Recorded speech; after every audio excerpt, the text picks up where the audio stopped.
Dans cette vidéo, nous partons à la rencontre de Guillaume Schroll, l'un des acteurs principaux qui a participé à la création du CQP Instructeur Fitness, le nouveau diplôme pour devenir coach sportif.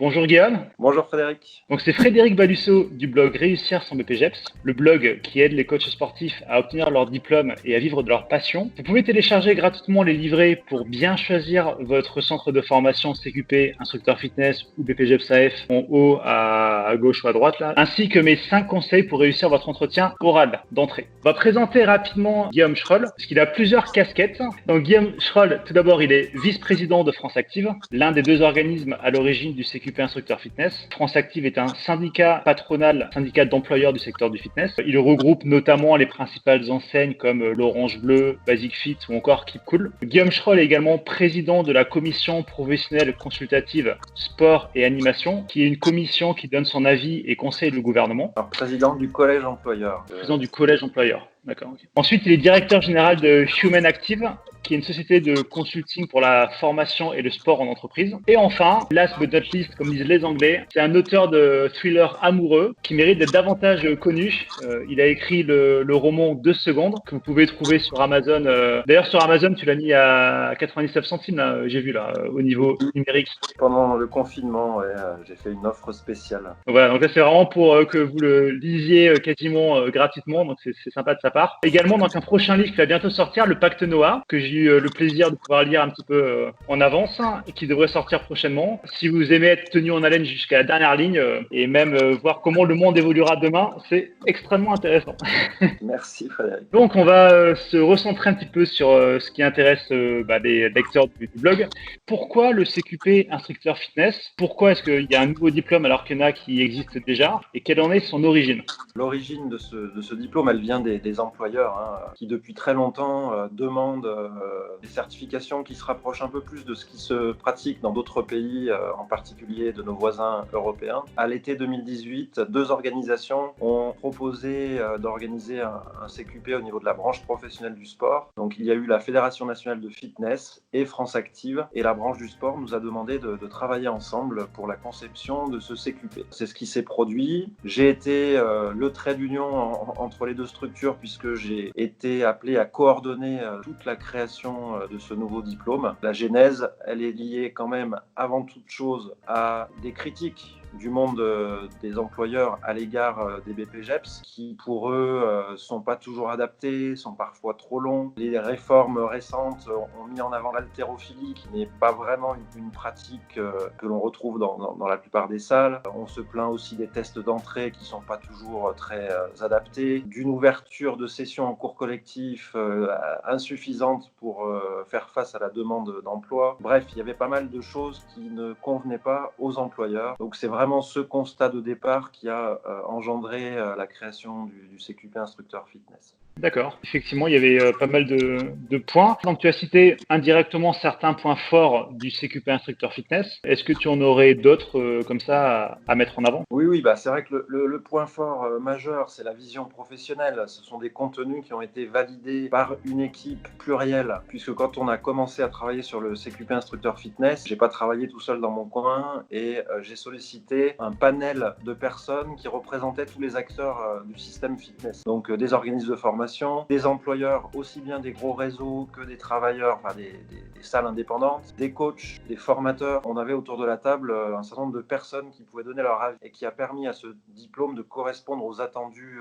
des professionnels. En termes de points forts, si on va un petit peu creuser dans les contenus, il y a des aspects en marketing et communication qui correspondent vraiment au secteur du fitness, avec des notions d'accueil client, de marketing spécifique au secteur du fitness. On a également insisté sur des contenus liés aux sciences biologiques en insérant de manière claire et nette la nutrition, qui est toujours un vrai sujet dans notre domaine et qui n'est pas abordé officiellement dans les BPGEPS. Et puis il y a un point aussi qui est très important, qui est la reconnaissance européenne. On a travaillé en lien avec Europe Active sur les standards européens du fitness. Et donc quand on va être titulaire de ce CQP, on aura également un certain certificat émanant d'Europe active qui permettra à un diplômé d'aller dans un autre pays pour travailler. Effectivement, ça fait pas mal de points forts qui sont intéressants. Tu as cité, on va dire, le cas donc des coachs qui aimeraient travailler en entreprise, en indiquant que c'était donc une formation qui était plébiscitée par les employeurs, notamment les clubs de fitness. Aujourd'hui, donc, on a de plus en plus de coachs sportifs qui nous suivent,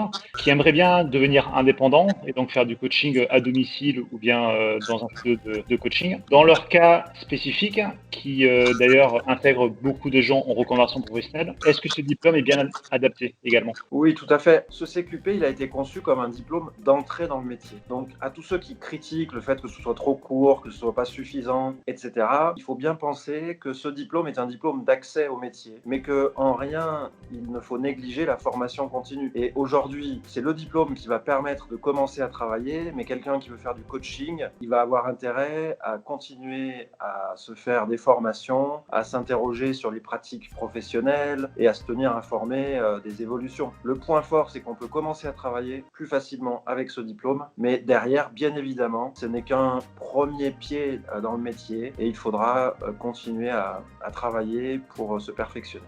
D'accord. Un autre point également important, c'est bien que ce diplôme soit moins cher que le BPGEPS, se pose quand même la question du financement, aussi bien pour financer le coût du diplôme que pour avoir une rémunération pendant que l'on suit les cours. Dans les grandes lignes, est-ce qu'il y a plusieurs types de financement possibles? Oui, effectivement. Alors, ce diplôme va être inscrit au RNCP, donc il va être officiellement créé et donc permettre les financements qui peuvent se rattacher à ce type de certification. Par exemple, il sera possible de faire un contrat de professionnalisation pour un employeur. Il sera possible également d'utiliser son compte personnel de formation et les pôles emploi également pourront financer des parcours de formation. On va dire qu'il y a, à part l'apprentissage qui pour l'instant n'est pas ouvert au CQP, tous les dispositifs classiques de financement seront éligibles et comme cette formation sera moins onéreuse, il y aura forcément plus de potentialité à se faire financer que pour des formations qui coûtent beaucoup plus cher. D'accord. Là, tu as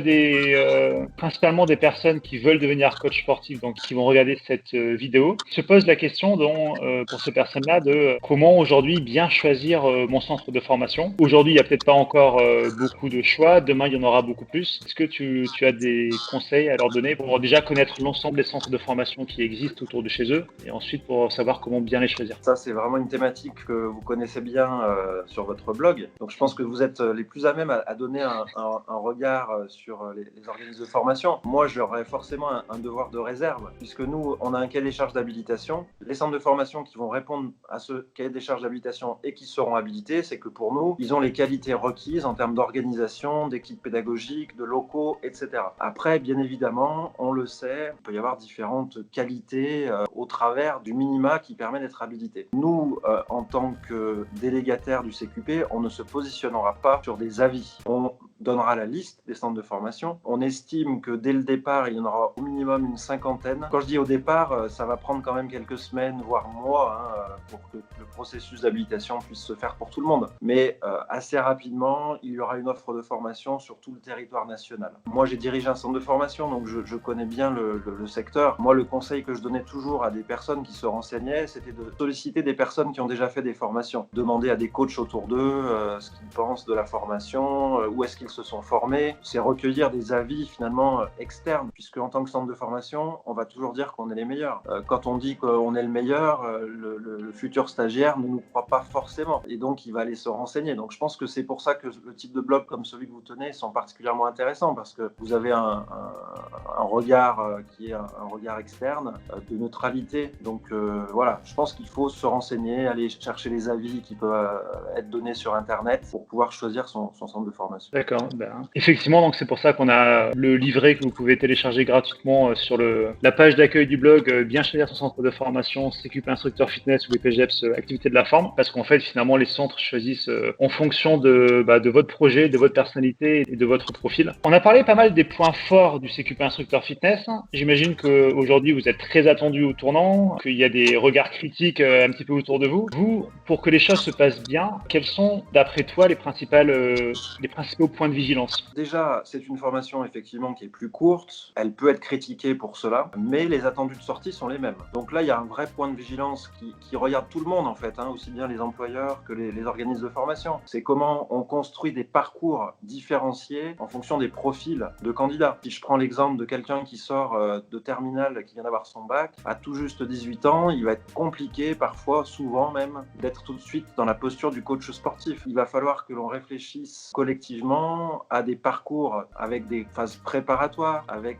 des temps de formation qui puissent être un peu différents en fonction des profils. Donc je pense que dans l'offre de formation, il va se dégager aussi des offres de formation plus longues, forcément qui coûteront un peu plus cher, mais qui permettront à des plus jeunes, des personnes qui sont un petit peu moins dans le coup, de se former correctement pour ce diplôme. Ça, c'est vraiment un premier point de vigilance. Après, en termes de travail avec les organismes de formation, nous, on souhaite être dans l'échange et la construction. Et d'ailleurs, on a présenté ce CQP Instructeur Fitness à nos adhérents à France Active. La plupart des organismes de formation sont très positifs sur l'émergence de cette nouvelle formation et sur les modalités d'organisation avec moins de problématiques administratives. On est vraiment plus dans la fluidité et l'efficacité.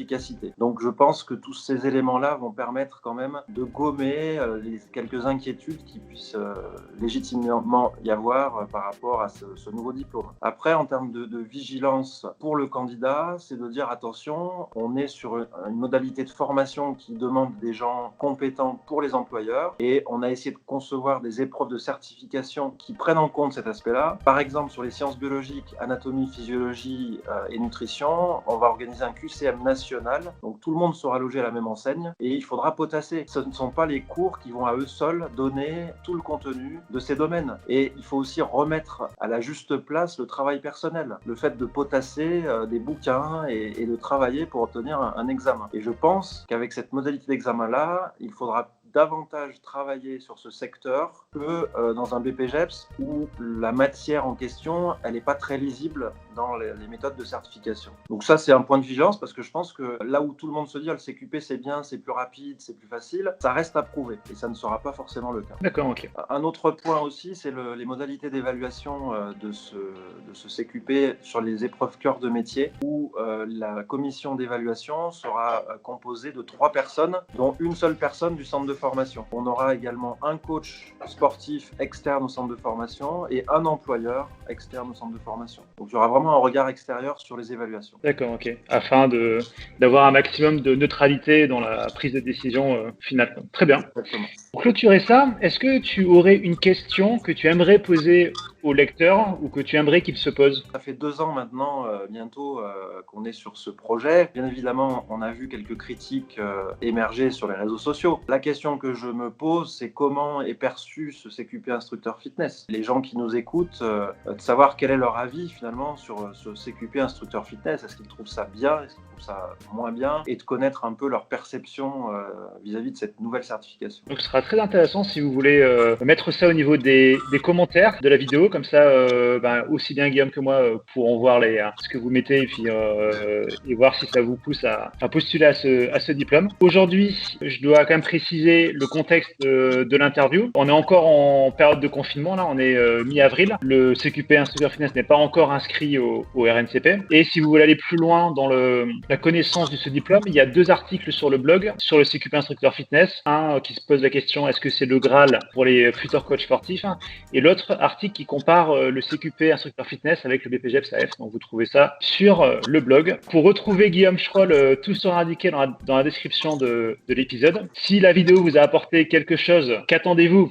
Likez-la et partagez-la aux personnes que vous connaissez qui aimeraient elles aussi devenir coach sportif. Abonnez-vous à la chaîne Réussir son BPGEPS pour être tenu au courant en cliquant sur la petite cloche. C'était Frédéric Balusso de Réussir son BPGEPS avec Guillaume Schroll. Merci Guillaume. Merci Frédéric. À bientôt. À bientôt.